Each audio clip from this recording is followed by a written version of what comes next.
చూస్తున్నాం. యాప్రాల్ అంబేద్కర్ విగ్రహం శిలాఫలకంపై పేరు చెడిపేయడంతో వివాదాస్పదంగా మారింది. జవహర్ నగర్ పోలీస్ స్టేషన్ పరిధిలోని యాప్రాల్ చౌరస్తా అంబేద్కర్ విగ్రహం వద్ద దళిత సంఘాలు ఆందోళన చేపట్టాయి. అంబేద్కర్ విగ్రహం శిలాఫలకం పైన మాజీ ఎంపీ నంది ఎల్లయ్య పేరు కనపడకుండా చేయడంతో దళిత సంఘాలు ఆగ్రహం వ్యక్తం చేస్తున్నారు. నంది ఎల్లయ్య పేరును ఆక్సా బ్లేడ్ రాయితో కొట్టి చెరిపివేశారని దళిత సంఘాలు ఆరోపిస్తున్నాయి. దళిత సంఘాలు అలాగే అఖిలపక్ష నేతలంతా ఏకమై ధర్నా చేపట్టారు. ఈ దుశ్చర్యకు పాల్పడిన దుండగుల్ని వెంటనే అరెస్ట్ చేయాలని, తగిన చర్యలు తీసుకోవాలని దళిత సంఘాలు అఖిలపక్ష నేతలంతా ఇప్పుడు ధర్నా చేస్తున్నారు. యాప్రాల్లో అక్కడ చాలాసేపు వెయిట్ చేసినాము. పోలీసు వాళ్ళు 1000 మంది దాక్కున్నారు. ఇక్కడ వచ్చి వదిలిపెట్టిన వెంటనే ఇక్కడ స్టాచ్యూ ఎక్కి దిమ్మె ఎక్కి పూలదండ వేసి బుర్క తీసేసి పూలదండ వేసేసాడు. అప్పుడు జేపీ రాజు గారు ఉన్నారు, మళ్ళా సర్వే సత్యనారాయణ గారు ఉన్నారు. వాళ్ళ ఆధ్వర్యంలో జరిగింది. మరి ఆ రోజు నుంచి మొన్నటి వరకు కూడా నందెల పేరు వేయకపోవడం చాలా బాధాకరం. ఎందుకంటే ఆయన అన్ని సేవలు చేసిండు. అమాయకుడు ఆయన, ఎవరిని మోసం చేయలే, కొందరు దోసుకోలే పదవిలో ఉండి కూడా. మరి ఆయన అంతా పేదల కోసం పనిచేసినటువంటి వ్యక్తి నందెల్లయ్య. మేము ఆ రోజు రాజకీయ విభజన సంఘంలో పనిచేసినా కానీ మేము పనిచేసే వాళ్ళని గుర్తించే వాళ్ళం, ఏ పార్టీ అయితే ఏంది, ఎవరైతే ఏందని. అట్లా ఆ విధంగా మరి ఆయన పేరు చెక్కడం చాలా బాధాకరం. మరి మొన్ననే ఆల్ ఇండియా అంబేద్కర్ సంఘం యాప్రాల్ బ్రాంచ్ వాళ్ళు ఒక మీటింగ్ పెట్టుకొని మాదిగలు అందరూ ఇంతవరకు ఏనాడు కూడా విభేదాలు రాలే. కానీ ఇక్కడ ఈ అల్వాల్ ప్రాంతంలో ఒక ప్రెస్ రిపోర్టర్ ఉన్నాడు.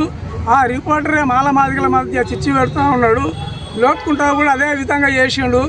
వాళ్ళనే పిలిచి వాళ్ళతోనే మాట్లాడించడము, మాదిగ వర్గాలను వ్యతిరేకించడం చేసిండు.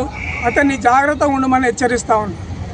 ఇన్ని విభేదాలు వచ్చినా కానీ ఎవరి పని వాళ్ళు చేసుకుంటూ కూడా కలిసిమెలిసి ఉన్నాము. మ్యారేజ్లకు పోయినాం, అన్నీ చేసినాం. ఆ విధంగా ఉండాలి.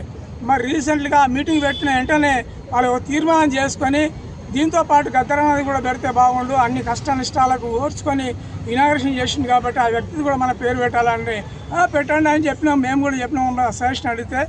ఆ విధంగా ఇద్దరు పేర్లు పెడితే మరి నిన్ననే రాత్రి మరి ఎవరో దుండగులు, గుర్తు తెలియని దుండగులు ఈ యొక్క పేరును చెక్కేసిరు. అది చాలా వ్యతిరేకిస్తున్నాము. ఆ దుండగుని వెంటనే అరెస్ట్ చేయాలని అనగారిన ప్రజల హక్కుల పోరాట కమిటీ నుంచి, గద్దర్ అభిమానుల సంఘం నుంచి, మేము తెలంగాణ అంబేద్కర్ జన సంఘం నుంచి డిమాండ్ చేస్తూ ఉన్నాం.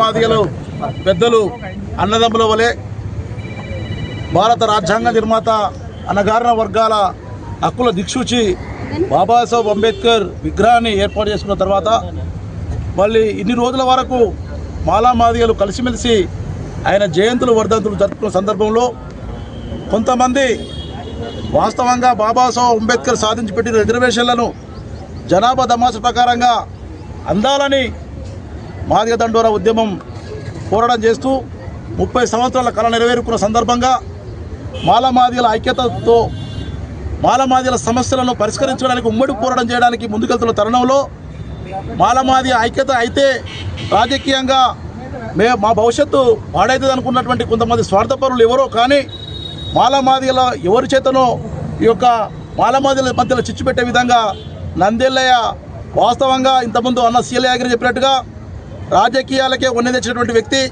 ఎలాంటి స్వార్థం లేకుండా అన్ని వర్గాల ప్రజల కోసం ఆయన ఎంపిక ఉంటూ మాదిగలకే కాకుండా అన్ని వర్గాలకు ఆయన ఎలాంటి అవినీతికి పాల్పడకుండా రాజకీయం ఉన్నటువంటి వ్యక్తి పేరు తొలగించడం అంటే ఈరోజు మళ్ళా మాదిగల మధ్య చిచ్చు పెట్టడానికి ఎవరో ప్రయత్నం చేస్తున్నట్టు కనపడతా ఉంది. కాబట్టి తక్షణమే పోలీస్ యంత్రాంగం మరి పెద్దలు చెప్పినట్టుగా వాళ్ళను గుర్తించి ఈ మాదిగల చిచ్చు పెట్టే వ్యక్తులు ఎవరైనా సరే, ఎంతటి పెద్దవాళ్ళు వాళ్ళ వెనుక ఉన్నా సరే, వాళ్ళని తక్షణమే అరెస్ట్ చేసి మరి ఈ సమస్యను జటిలం కాకుండా మాదిగల ఐక్యత చెడిపోకుండా మరి అందరం అన్నదమ్ములు కలిసిమెలిసి ఉంటూ మా మధ్యలో ఇంకా ఎలాంటి సమస్యలు ఉన్న సమస్యలు పరిష్కరించుకోవడానికి మాత్రం ఏకమైన విధంగానే మేము పోరాటం చేస్తామని చెప్పి తెలియజేసుకుంటూ ఆ స్వార్థపరులను తక్షణమే అరెస్ట్ చేసి చట్టం పరంగా శిక్షించాలని కోరుతూ మరి నాకు ఇచ్చిన అవకాశం మీ అందరూ ధన్యవాదాలు తెలుసుకుంటూ